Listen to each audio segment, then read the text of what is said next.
First day of pre wedding shoot আমাদের complete হলো। Second day ফুল day, একটা হয়ে গেছিলো হাফ ডে বৃষ্টিতে শ্যুট, এখন ফুল ডে।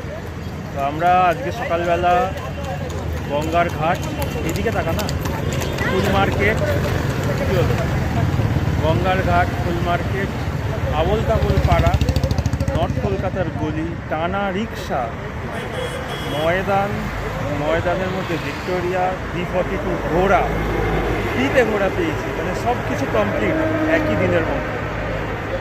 আমাদের কলকাতার আর কিছু নেই, মানে ভিক্টোরিয়া আর প্রিন্সেপ ঘাট আমরা মানে টার্গেটেই ছিল না, আমরা চাইনি। তো সেই দিক থেকে দেখতে গেলে আমাদের প্রি ওয়েডিং কলকাতার দিকটা অলমোস্ট ডান। সো মানে আমাদের দেড় দিনের প্রি ওয়েডিং কমপ্লিট, এবার দেখতে থাকুন।